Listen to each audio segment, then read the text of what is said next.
예, 우리 일하세 함께 하는 분들하고 이렇게 좋은 시간 갖게 돼서 감사하고요. 오늘 특강을 위해서 수고하신 모든 분들 주님의 은혜가 함께 하기를 바랍니다. 오늘 크리스찬 리더십과 팔로우십으로 1시간 정도 함께 같이 생각해 보려고 합니다. 첫 번째는 그 리더십과 팔로우십에 대한 개관이라고 할까요? 리더십과 팔로우십이 어떤 관련이 갖고 있는가. 그 다음에 예수님의 리더십 모델, 그러니까 예수님께서 보여주신 리더십과 팔로우십, 성경을 통해서 제가 연구한 부분이고요. 그런 다음에 리더십, 다른 분들이 연구한 리더십 이론을 개요를 살펴보고 그 다음에 팔로우십, 마지막으로 팔로우십을 살펴보려고 합니다. 첫 번째 팔로우십과 리더십의 이해인데요. 많은 분들이 좀 잘못 이해하고 있는 부분이 있는 것 같아요. 그런데 오늘 기도해 주신 분은 정확하게 이해하고 있는 것 같습니다. 어떤 한 사람은 누구든지 간에 팔로이며 동시에 리더라고 볼 수가 있습니다. 그래서 여기 계신 분 중에 나는 리더가 아니야 라고 생각하는 분이 없기를 바랍니다. 모든 사람은 리더이고 또 모든 사람은 팔로이입니다. 아무리 어린아이라 할지라도 엄마를 리딩할 때가 있고요. 엄마라 할지라도 때로는 팔로잉 할 때가 있습니다. 그래서 모든 사람은 리더이면서 동시에 팔로이죠. 그래서 리더십과 팔로우십은 불가분의 관계이죠. 어떤 한 사람을 이렇게 딱 자를 수 없는 것과 마찬가지입니다. 그래서 우리가 관심을 가져야 될 것은 리더냐 팔로워냐 하는 위치보다도 내가 팔로워의 역할을 어떻게 탁월하게 수행하고 또 때로는 리더의 역할을 할 때 어떻게 그 맡은 역할을 성실하게 또 충성되게 수행하느냐가 더 중요합니다. 그런데 이 탁월성은 무엇으로 결정되는가에 대한 연구들도 많이 있어요. 리더십의 탁월성, 많은 사람들은 타고난다고 생각하는 분들도 있습니다. 만들어지는 것이 아니라 타고난다. 그래서 공부할 필요도 없다. 그냥 주어지는 대로 살면 된다라고 생각하는 분들도 있는데 저는 그렇게 생각하지 않습니다. 리더십의 탁월성, 팔로우십의 탁월성 둘 다 재능 부분도 물론 부인을 할 수는 없어요. 그렇지만 더 중요한 거는 재능에다가 우리가 지식을 더하고 더 중요한 거는 지식에다가 훈련을 더하는 겁니다. 그렇게 할 때 탁월성이 함양된다 이렇게 생각이 됩니다. 그래서 훈련이 정말 중요해요. 그것도 현장에서의 훈련이 중요합니다. 리더십의 개념, 사전을 찾아보면은 리더의 포지션, 리더의 펑션, 리더의 어빌리티 또는 리더의 비헤이비어 또는 어떤 리더가 업적이나 사건 이런 것들을 얘기를 하고요. 존 맥스웰이라고 하는 목사님인데 리더십에 가장 많은 저술을 하신 분이에요. 그분은 리더십이란 영향력이다. 그리고 추종자들을 얻는 능력이다. 영향력 중에서도 어떤 영향력이냐면 자기를 따르는 사람들을 마음을 얻는 능력이다. 이렇게 얘기를 하고 있습니다. 그래서 저는 이 존 맥스웰의 리더십의 정의에다가 제가 묵상한 예수님의 리더십을 접목을 시켜가지고 이렇게 한번 정의를 해봤어요. 여러분들도 여러분 나름대로 리더십을 정의할 수 있을 것 같습니다. 리더십은 영향력인데 리더십은 영향력이다. 그런데 예수님의 이 영향력을 얻는 모습을 보면은 영향력을 얻는 과정을 보면 첫 번째 사람을 얻더라고요. 제자를 얻고 그리고 그 제자들과 함께 하셨고, 그리고 제자들에게 공동의 목표 내지는 비전을 보여주시고, 그것을 위해서 현재에서 보다 나은 미래의 모습을 위해서 변화를 주되어가는 그런 과정을 보여주시더라고요. 즉 구체적으로 얘기하면은 공동의 목표는 하나님 나라였고요. 그리고 변화는 성령의 능력으로 우리를 새롭게 하시는 그러한 것을 보게 됩니다.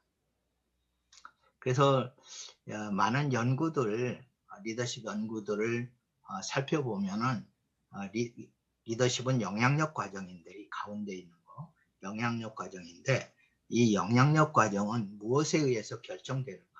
첫째는 리더의 행동에, 두 번째는 부하의 행동에 따라서 결정됩니다.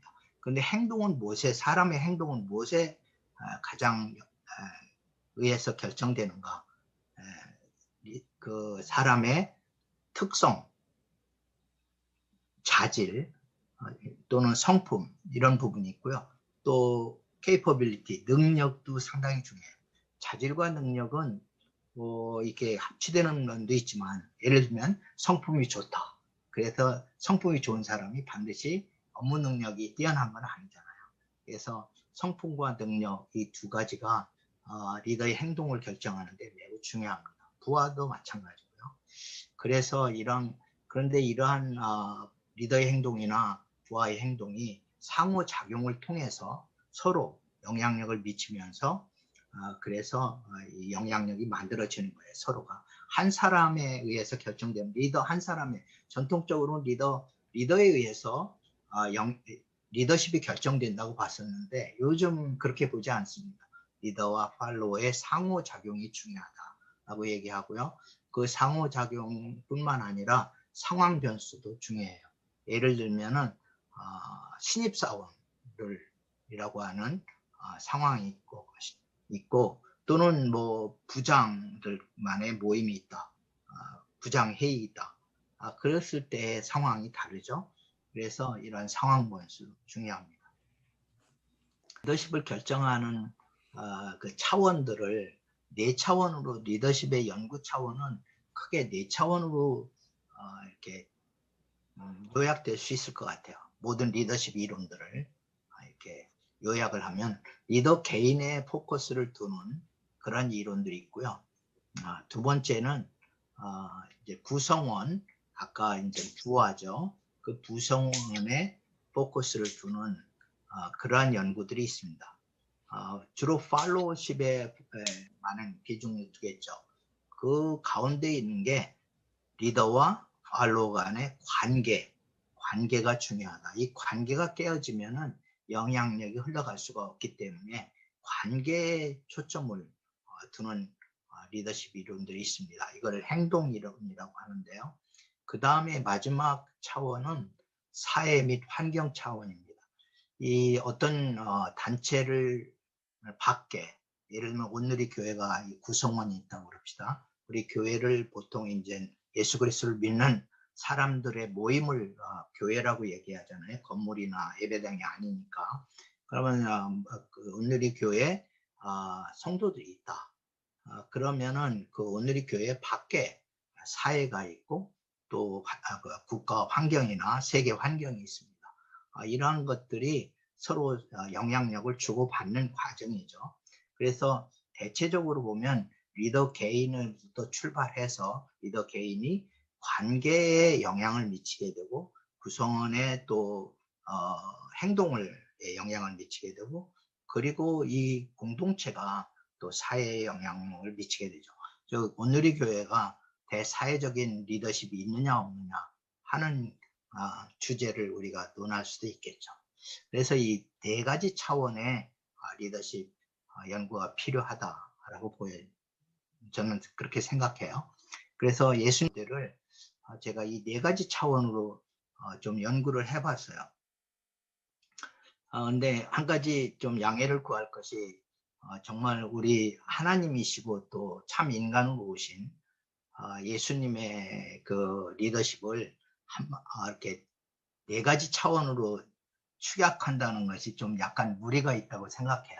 그렇지만 학자들이 하는 일은 체계화하고 단순화하는 거예요. 학자들이 해야 될 일이잖아요. 그런 한계를 가지고 있다는 것을 염두에 하시고 리더십 모델을 한번 같이 살펴보겠습니다. 첫 번째 차원, 개인 차원의 리더십입니다. 개인 차원의 리더십을 저는 예수님의 셀프 리더십이라고 이름을 붙여봤어요. 셀프 리더십이란 스스로 자신을 이끄는 영향력 과정이에요. 아까 리더십은 영향력 과정이라고 정의를 했죠. 그렇다고 하면 셀프 리더십이란 자기가 자신을 이끄는 영향력 과정이다. 예수님에게 대입을 하면 예수님이 예수님을 이끌어 갔던 영향력 과정은 어떠했을까를 살펴보겠다는 겁니다. 여러분들의 오늘의 모습은 여러분들이 이끌어온 측면이 있고 성령께서 여러분들을 또한 인도하신 측면이 있겠죠. 여하튼지 간에 또는 여러분 주위에 사람들이 영향력을 주고받으면서 여러분이 오늘이 있는 것이죠. 어제가 없이 오늘이 없죠. 여러분들이 오늘의 여러분들은 사실 여러분 안에 있는 여러분의 속사람이 여러분을 이끌어 왔기 때문이죠. 그래서 누구든지 다 셀프 리더십이 있는 거예요. 그런데 예수님의 경우에 참 인간으로 오신 예수님의 경우에 예수님을 이끈 세 가지 가장 중요한 셀프 리더십 핵심 요인은 뭘까? 세 가지만 저는 생각을 해봤어요.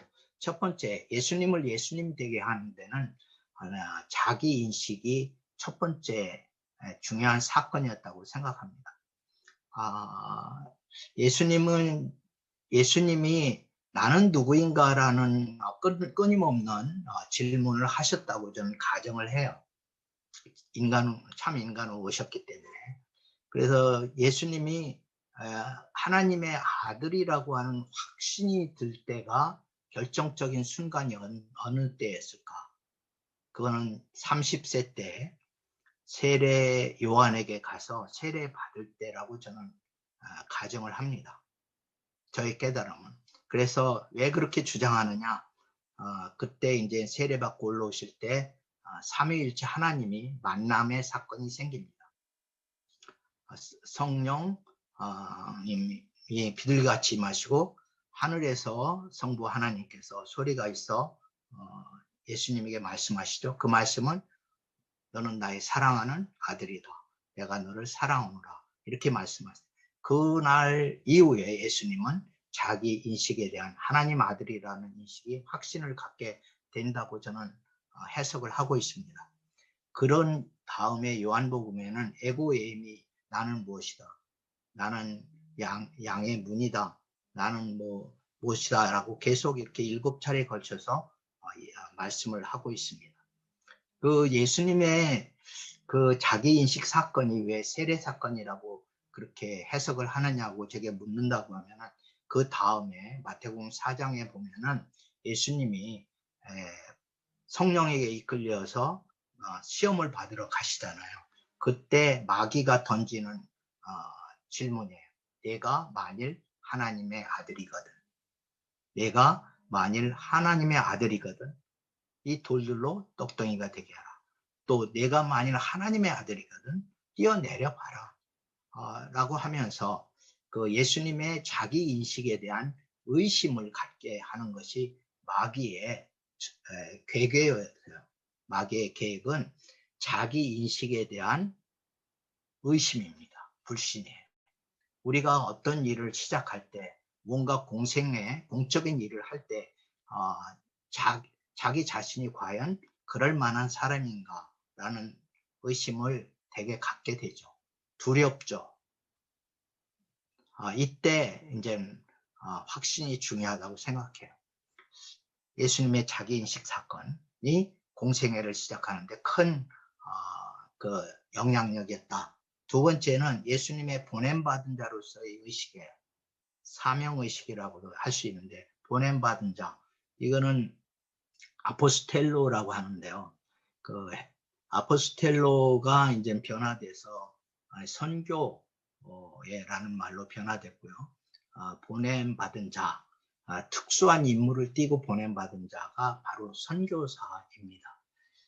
그래서 예수님이 이 보냄받은 자의 인식은 곳곳에 성경에 너무나 많아요. 아버지께서 나를 보내셨다는 거. 대표적인 말씀 하나 들자면 누가복음 4장 18절부터 19절입니다.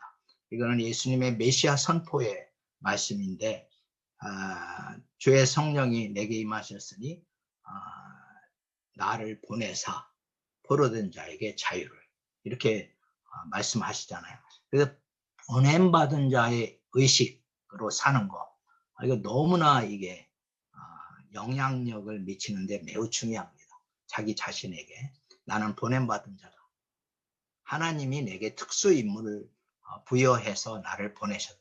저 같은 경우에는 제가 고대 교수로 30년을 봉직을 했는데 하나님이 나를 고려대 캠퍼스 선교사로 보내셨다는 인식이 있었기 때문에 제가 때를 얻든지 못 얻든지 복음을 전하고 또 저의 행동을 이렇게 좀 조심하면서 영향력을 그게 나에게 영향력을 미쳐왔던 것을 저는 부인할 수가 없습니다.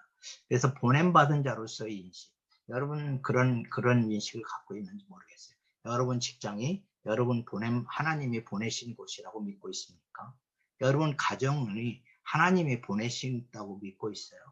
내가 이 가정에 있는 것이 우연이 아니라 하나님이 보내셔서 내가 이곳에 있는 것이다. 사도 바울은 이러한 보냄받은 자의 사명의식이 투철한 분이었습니다. 단적인 예가 사도행전 20장 24절에 보면은 예루살렘으로 들어가면은 죽음이 기다린다고 예언자들이 와서 얘기를 해요. 그때 사도 바울은 이렇게 얘기합니다. 난 그런 거 두려워하지 않는다. 그렇게 얘기하면서 사도행전 20장 24절에서 나의 달려갈 길과 주 예수께 받은 사명, 곧 하나님의 은혜의 복음을 증거를 마치려 하면 내 생명을 조금 더 귀한 것으로 여기지 아니한다. 사도 바울이나 예수님이나 생명 걸고 갈 목적지가 있었어요. 목표가 있었어요. 생명 목숨 걸고 달려갈 사명이 있었어요. 그래서 우리가 정말로 자기 자신을 이끈다고 하는 것은 저는 자기 정체성, 자기 인식이 자기를 이끌고 두 번째는 사명의식이 자기를 이끌어 간다고 생각해요.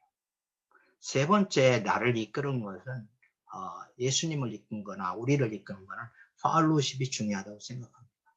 예수님은 하나님 아버지 앞에서는 철저한 팔로우로 사셨습니다. 리더 역할을 안 하셨어요. 아버지 앞에서 팔로우로 사셨다. 모든 의사결정, 중요한 의사결정할 때 항상 아버지에게 먼저 물으셨습니다. 대표적인 것이 겟세마네의 순종이에요. 예수님은 십자가를 지시기 전에 이 잔을 할 수만 있으면 내게서 옮겨주시옵소서라고 예수님이 3번씩이나 기도하시는 것이 겟세마네의 기도입니다. 제자들에게 이렇게 말씀해요. 내가 심히 고민해서 죽을 지경이다. 그러니 나를 위해서 좀 같이 기도해달라 라고 예수님이 그렇게 제자들 베드로와 야고보와 요한에게 부탁을 하잖아요. 그런데 우리가 잘 아는 대로 베드로와 야고보와 요한은 이제 육신이 연약한다고 하면서 이제 자게 되죠. 근데 예수님은 겟세마네의 순종이 만일 없었다고 하면은 과연 골고다까지 걸어가는 그런 힘이 나왔을까? 즉 자기를 이끌어가는 그러한 순종과 그러한 영향력이 과연 있었을까? 저는 만일 기도 없이도 하실 수 있었다면은 그렇게 하셨겠죠. 왜 3번씩이나 그게 땀방울이 피가 되도록 그렇게 핏방울이 되도록 그렇게 3차례씩 기도하셨겠어요. 저는 이 사실을 통해서 우리가 정말 죽기까지 달려갈 사명을 갖는 것도 중요하지만 그 마지막 순간 골고다 십자가 거기에 가는 데는 겟세마네의 결단과 순종이 따라야 된다고 저는 생각합니다. 어쩌면은 우리 인생 가운데 여러분의 인생 가운데도 동일할 것 같아요. 이러한 겟세마네의 결단이 여러 차례 있었으리라고 생각이 됩니다. 한두 번 가지고 안 되고요. 예. 그래서 예수님의 이 자기를 이끈 셀프 리더십 세 가지 깊이 생각했으면 좋겠습니다. 자기인식, 사명의식, 팔로우십. 그 다음에 이제 예수님이 제자들과의 관계 속에서 나타난 그 관계 차원의 리더십인데요. 예수님의 관계 차원 리더십을 저는 서번트 리더십이라고 명칭을 달아봤어요.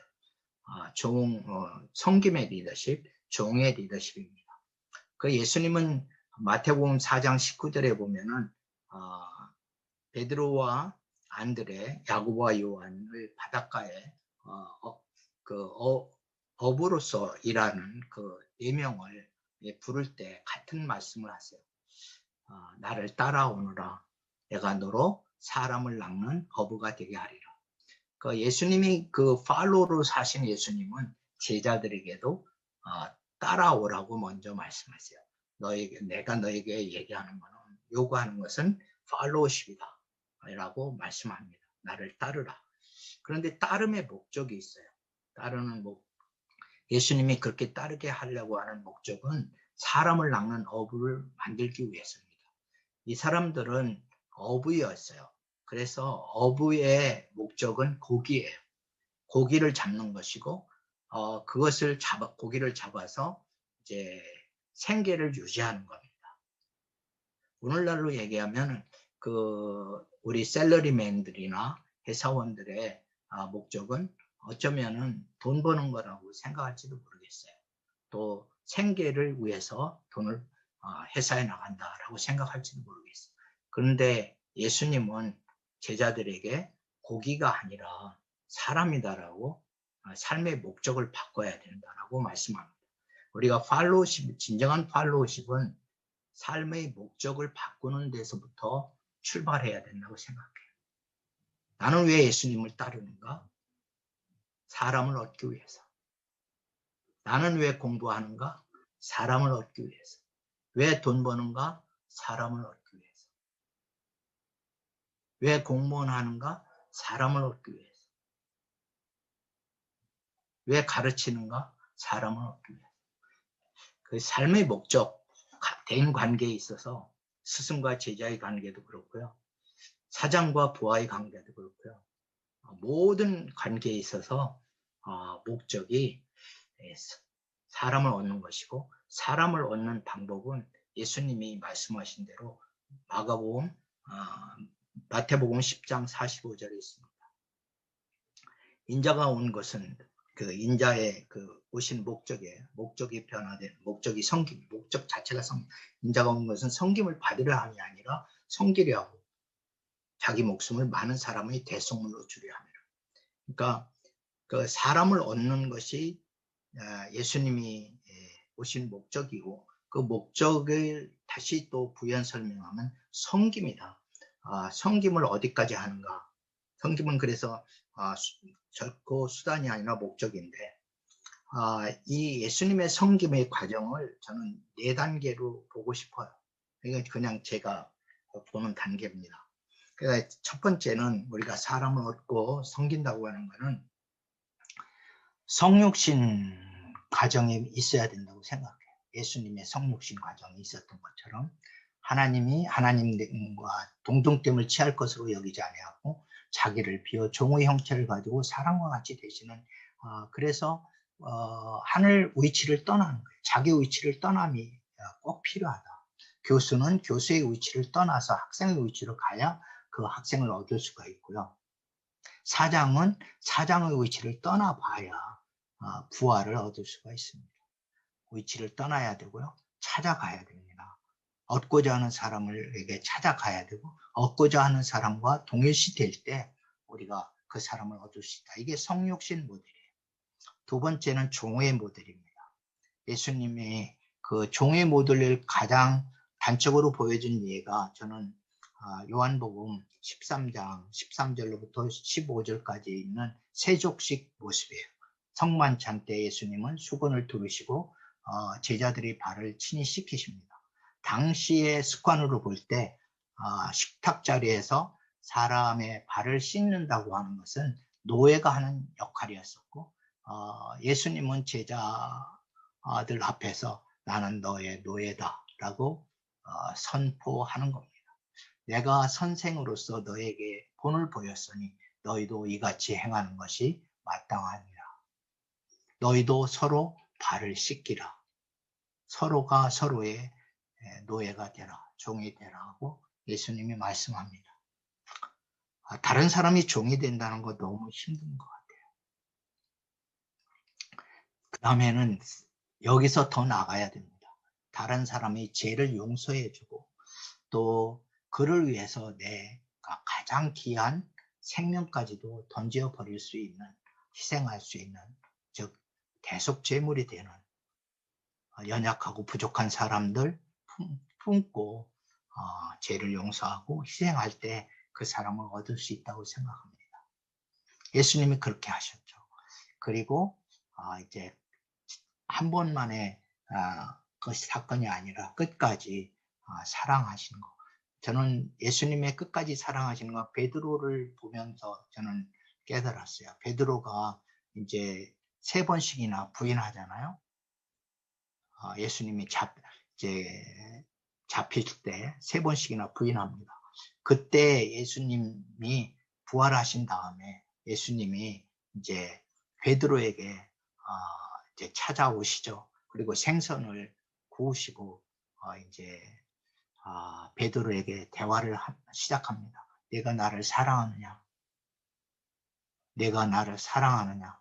내가 나를 사랑하느냐? 3번씩이나 3번 부인한 베드로에게 3번씩 사랑의 고백을 받습니다. 왜 예수님이 사랑의 고백을 받으실까요? 여러 가지 의미가 있다고 생각해요. 제 해석은 이렇습니다. 3번 부인한 베드로의 마음을 치유하기 위해서, 그리고 사랑의 고백을 통해서 함께 내가 너를 내 양을 먹이라. 그 사랑 가지고 내 양을 치라. 내 양을 돌보라. 나와 함께 동역하지 않겠니? 내가 너를 이제는 믿겠다. 내 양을 치라. 나의 양을 이제는 내가 먹일 수 있다. 내 양을 먹일 수 있는 그러한 사람인 걸 나는 너를 믿는다. 이런 믿음의 표현이라고 생각합니다. 관계 차원의 리더십. 예수님과 베드로를 깊이 생각하시면 우리가 어떤 관계를 가져갈까를 조금은 알 수 있을 것 같습니다. 세 번째는 공동체 차원의 예수님의 리더십이에요. 공동체 차원의 예수님의 리더십은 사실은 예수님이 보여준 가장 모델이 될 만한 공동체는 교회 공동체죠. 또 제자 공동체, 11명의 제자들이 공동체를 이뤘고, 그 11명이 이제 저녁 기도하게 힘쓸 때 성령이 임하셔서, 사도행전 1장, 2장에 보면 성령이 임하셔서 이제 120여 명이 저녁 기도에 힘쓰게 되고, 그 사람들이 성령 세례 받고 다 이제 놀라운 성령이 하나 되게 하시는 그런 역사를 경험하게 되죠. 그리고 공동체가 이루어지게 됩니다. 그리고 그 예루살렘 교회는 이제 5,000명까지 늘어난 그런 놀라운 공동체가 됩니다. 근데 어떻게 예수님이 바라시는 공동체를 만들 수 있을까? 이런 사도행전을 통해서 저는 그것이 인파워링 리더십이라고 생각해요. 가장 중요한 거는 능력을 구비시키는 것이다. 어떻게 강력한 교회 공동체를 만들고, 어떻게 강력한 회사 공동체를 만들고, 미션 공동체를 만들 수 있을까? 이러면 일반 기업에도 똑같이 적용된다고 생각해요. 구성원들 한 사람 한 사람의 능력을 극대화시키는 것이다. 모든 사람은 잠재 능력이 있습니다. 이제 그 잠재 능력을 연구하는 사람들 이야기는 아무리 그 능력을 최대한 발휘하는 사람도 자기 능력의 10%를 다 발휘하지 못하고 그냥 이제 거기서 멈춘다. 즉 자기 개발을 멈춘다. 이렇게 얘기를 합니다. 그런데 우리 한 사람 한 사람이 자기 능력을 예수님께서 주시는 만큼 극대화할 수 있다면 그거는 우리에게도 예수님의 능력을 나타낼 수 있는 기회가 주어질 뿐만이죠. 그래서 예수님도 이렇게 말씀하셨어요. 너희는 내가 아버지께로 가는 것이 유익한데 내가 가면은 고해서 성령을 너에게 보내어 줄 것이고 성령이 너에게 임하면 너희가 권능을 받고 내 증인이 될 것이다 라고 말씀합니다. 그리고 또 나아가서 너희는 내가 한 일을 할 것이요 그보다 큰 일도 하리라. 즉 임파워먼트를 하겠다는 거예요. 예수님은. 그래서 임파워먼트는 이런 거예요. 구성원들의 능력을 인정해 줍니다. 예수님은 우리를 인정해 주고 자유롭게 펼치도록 권한을 위임해 줘요. 권한 중에 가장 중요한 거는 의사결정 권한이에요. 그리고 리더의 행동을 코칭해 주는 것. 이것이 임파워먼트입니다. 예를 들면 구성원들에게 일의 의미를 알려주고 역량을 개발해주고 자기 의사결정권을 주는 거고 그 다음에 그 너의 의사결정으로 인해서 어떤 영향력이 생길 것인가 결과가 어떻게 될 것인가에 대해서 미리 생각해보고 하고 인식 수준을 높여주는 거예요. 이 모든 것이 의미, 역량, 결정의 결과에 대한 인식 이런 것들을 함께 생각하면서 부활을 능력을 극대화시켜주는 리더 그게 임파워링 리더십이 있다 이렇게 볼 수가 있겠죠. 예수님의 임파워링 리더십이 그랬습니다. 제자들과 함께하고 항상 솔선수범하셨고 현장 학습을 중시하셨고 임무 수행 전에 70명을 보낼 때도 예수님은 능력을 부여했고 은사를 병 고치는 은사 귀신을 내어쫓는 은사를 부여하셨습니다.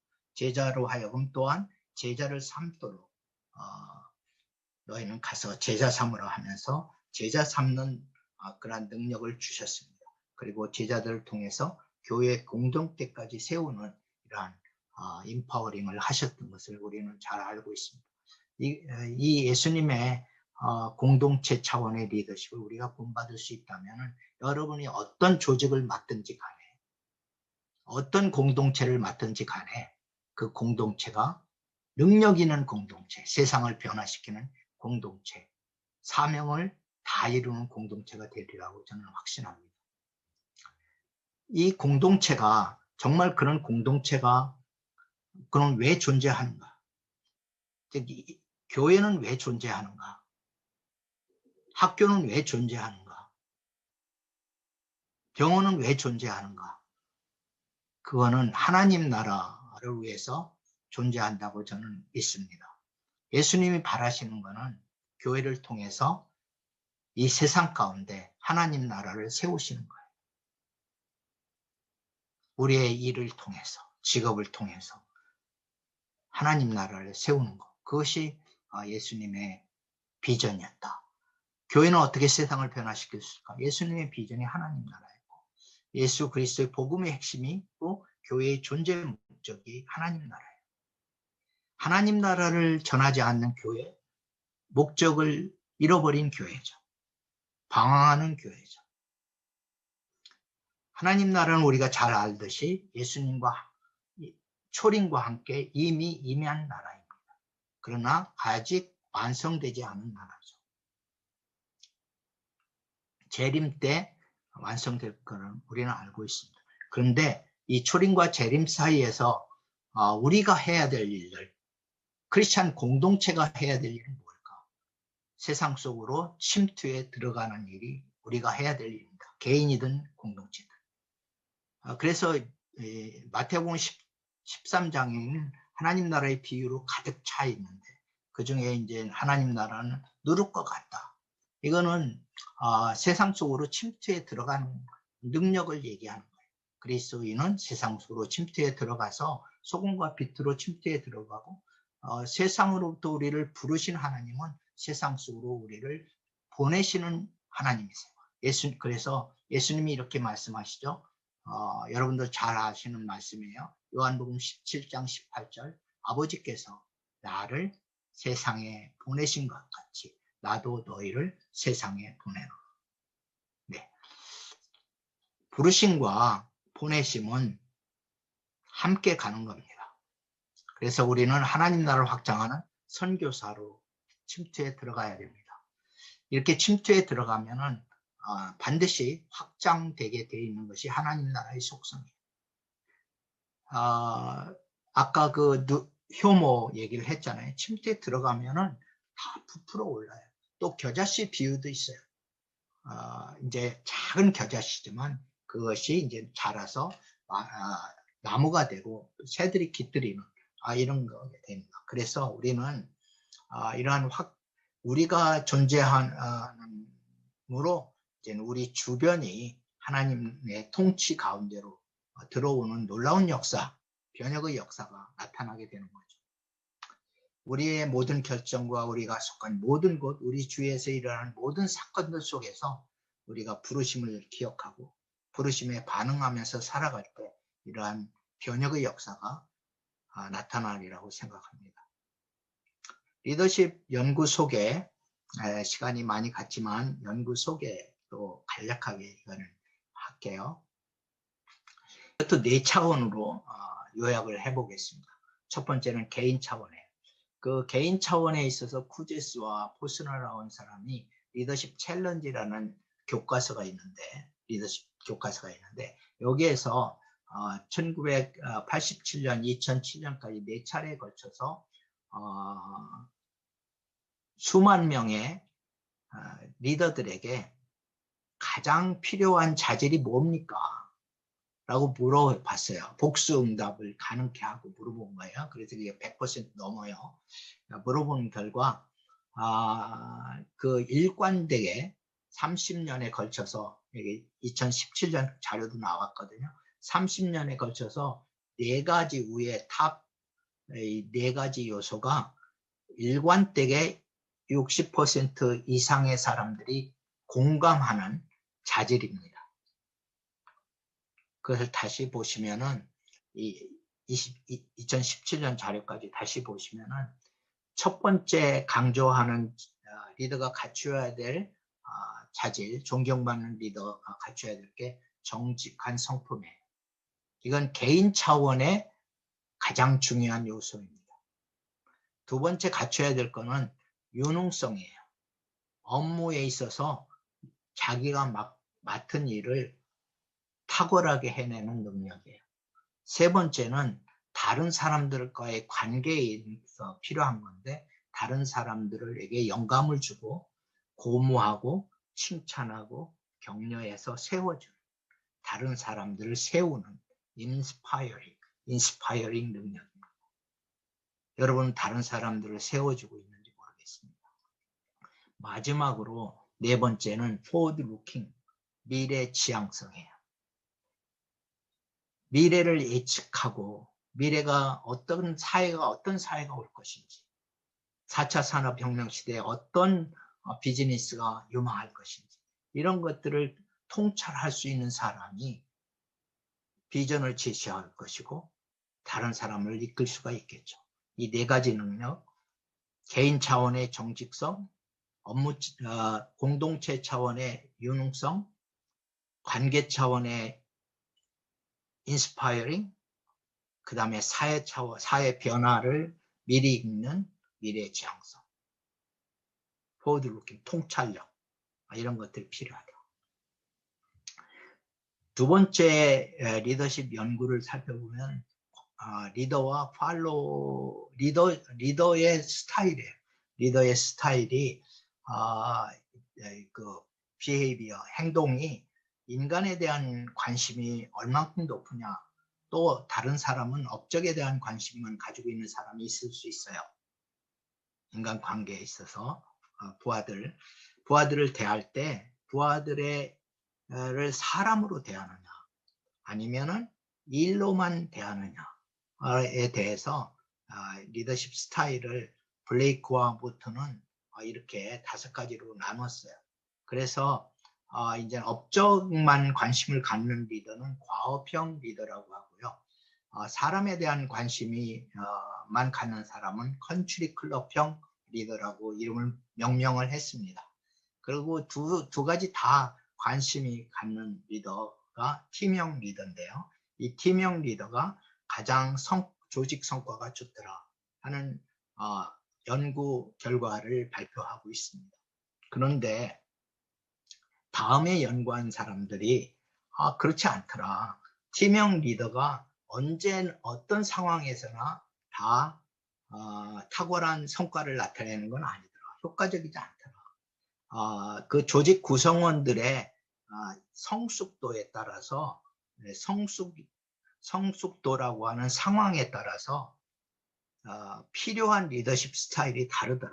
예를 들면 신입사원 같이 능력도 없고 의욕도 별로 없다 라든지 뭐 그런 사람, 어린아이와 같은 사람들, 초신자 사람들, 이런 사람들은 지시형 리더십 스타일이 가장 효과적이더라. 하나하나 가르쳐줘야 된다.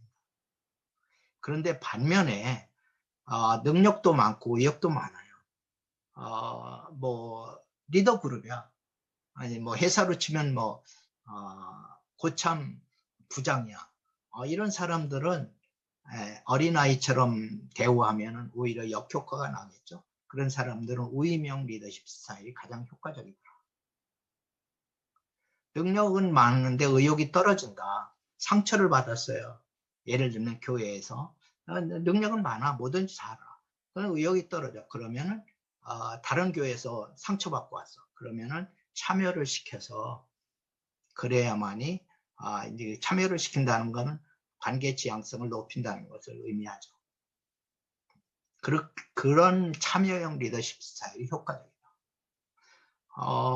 반면에 의욕은 많은데 능력이 좀 없어요.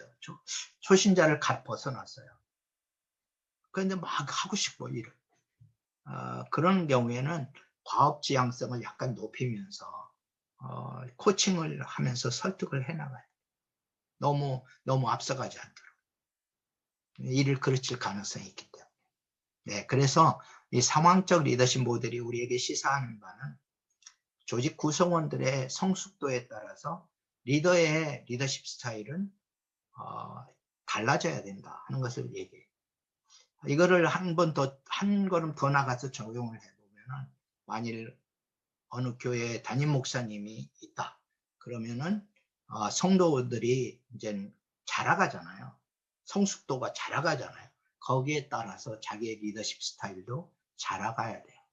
그러지 않고 나는 나다고 생각하고 똑같은 리더십 스타일을 가지고 하면 성도들이 싫어하죠. 어린 아이 취급한다고 싫어하고 저 목사님은 우리를 몰라 이렇게 되는 거죠. 소통이 안 되는 거죠.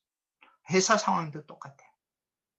네, 마지막으로 네 번째 사회 차원, 사회적 가치를 강조하는 NGO들 요즘 뭐 그 ESG 경영 해가지고 뭐 환경, 사회적 가치, 그리고 가버넌스 이런 거 얘기하잖아요. 그 사회적 가치를 강조하는 그러한 조직의 경우에 NGO든 사회적 기업이든 또는 교회든 이러한 데서 가장 효과적인 리더십은 뭘까? 그게 변혁적 리더십이에요. 변혁적 리더십은 종래 거래적 리더십이나 자유방향적 리더십과 구분되는데 변혁적 리더십을 발휘하는 사람들은 강한 카리스마, 은사가 있습니다. 재능을 가지고 있고요. 그 다음에 내적 가치관이 매우 높아요. 그래서 가치 중심의 삶을 살고 본을 보여줍니다. 실제로. 그리고 높은 이상을 가지고 있어요. 그리고 그들은 부하들이 그들 자신의 이익보다는 공동체 이익을 위해 헌신하도록 만드는 데 뛰어난 자질을 보여요. 그래서 이 네 가지를 가지고 그렇게 해나가는데요. 변혁적 리더십은 이상적 영향력이란 리더는 부하들에게 항상 비전을 제시하고 사명감을 고취하며 도덕적 윤리적으로 부하들에게 존경받고 역할 모델이 돼요. 그리고 변혁적 리더의 두 번째 특징은 영감적 동기부여입니다. 부하들에 대한 높은 기대감. 나는 너를 믿는다. 너에 대해서 엄청 기대를 갖고 있다. 부하들로 하여금 조직의 비전을 성취하도록 고무하고 늘 인스파이링 시키고 공동체성을 강조해요. 그리고 지적 자극을 끊임없이 줍니다. 그래서 부하들이 회사의 신념과 가치 및 전통에 도전하도록 만들어요. 전통에 도전하도록 만드는 거예요. 전통을 그대로 따르는 것이 아니라 이념이나 가치에도 도전하도록 합니다. 창의적이고 혁신적이고 그래야 창의성과 혁신성이 살아나는 거죠. 그리고 동시에 네 번째는 부하들이 개인적 필요에 민감하고 지원적 분위기를 항상 조성하는 리더, 이게 변혁적 리더예요. 특히 교회 같은데 또는 NGO 또 가치 중심의 경영 하는 길을 원하는 사람들은 ESG 환경 가운데서는 이 변혁적 리더십이 최고의 그런 효과적인 리더십이라고 저는 생각합니다. 서번트 리더십 하나 할게요. 서번트 리더십은 이제 로버트 그린리프라고 하는 사람이 1977년도에 서번트 리더십이라고 하는 이론을 주창을 했습니다. 경영학자예요. 서번트 리더십은 특징은 목적 자체가 팔로워의 퍼스트입니다. 항상 리더 퍼스트가 아니라 팔로워 퍼스트고 사원들의 이익과 성공이 리더 자신의 이익과 성공보다 항상 우선하고 사원들의 관심사가 최우선임을 말과 행동으로 입증해요. 이게 말이 아니라 실제로 그 리더의 삶이 그것을 보여주고 있고 그리고 이모셔널 힐링이 아주 강합니다. 이 서번트 리더는 예수님의 그 치유처럼 사람들의 상한 감정도 치료하고 또 동시에 복지나 이런 데도 민감하게 행동합니다. 그리고 팔로워의 성장과 성공을 도와요. helping followers. 그래서 아까 empowering이라는 단어를 썼잖아요. 그 empowerment를 잘 하는 거예요. 그리고 윤리적 행동을 항상 하고 흠잡을 데 없고 능력을 부여하고 그리고 이 개념화를 해주는데 이건 개념화, 컨셉츄얼라이제이션이라고 하는 거는 그 어떤 그 조직의 사명이나 목표나 복잡성 등에 대해서 깊이 이해할 뿐만 아니라 이런 것들을 새롭게 개념 정립해 가는데 탁월해요. 명확하게 개념을 정리를 해주는 거예요. 예를 들면 비전 스테이트먼트를 만든다 또는 미션 스테이트먼트를 만든다 할 때 이게 개념화를 잘해요. 뭐 희미한 게 없는 거예요. 그 다음에 마지막 공동체를 위한 가치 창조. 예, 뭐 creating value라고 하죠. 그리고 또 creating shared value 공유 가치의 창출이라는 말 들어보셨을 거예요. CSV creating shared value 또는 creating values for the community 공유 가치를 만들어내는 거. 이런 것들이 서번트 리더십의 특징이다. 팔로워십 연구 네, 시간이 딱 60분이 됐는데요. 그죠? 팔로워십 제가 5분만 더 할까요? 괜찮을까요, 팀장님? 네, 해주십시오. 네. 네. 그 5분만 더 쓸게요. 팔로워십 연구. 여러분의 팔로워십 유형을 진단해 볼 수 있는 연구입니다. 이 한 축에 독립적이고 비판적 사고가 가능하다. 즉, 의사결정, 부하고, 여러분이 팔로우고 또 리더가 있다고 그럽시다. 여러분 회사에. 그런데 나는 리더하고 상관없이 독립적이야. 나는 리더의 모든 말과 행동에 비판 가능해. 예, 이게 가능성이 높은 거고요. 이 밑에는 의존적이고 비판적 사고가 약한 거예요. 그리고 또 한쪽에는 이게 내가 행동하는 데 있어 수동적인 행동인가 비판적인 거하고는 좀 다르죠. 수동적으로만 행동하는가. 리더가 시키는 일만 한다. 수동적. 리더가 시키지 않아도 그 프로액티브하게 내가 주도적으로 또 미리 앞서서 능동적으로 행동한다. 이게 능동성이에요. 수동성과 능력. 그래서 이 두 가지 2x2 매트릭스에 따라서 나눠 보면은 효과적 팔로워는 어떤 사람인가? 독립적이고 비판적 사고가 강하면서 동시에 능동적으로 시키지 않는 일도 미리 앞서서 행동하는 사람. 이런 팔로예요. 예를 들면은 오늘 아침에 출근해서 상사를 묵상합니다. 그리고 상사가 오늘 아침에 무슨 일을 시킬 건가? 그것을 헤아려 보는 거예요. 그리고 우리 회사에 처한 상황 속에서 내가 오늘 할 일이 뭐지? 그렇게 스스로 생각해 보는 거예요. 그게 능동적이죠. 그리고 상사가 뭐를 시켰을 때 그게 미리 자기가 생각해 본 거니까 독립적이고 비판적 사고가 가능한 거죠. 능동성이 있으니까. 이런 사람이 효과적 팔로워예요. 애개인은 어떤 사람일까요? 애개인은 독립적이고 비판적이지만 수동적이에요.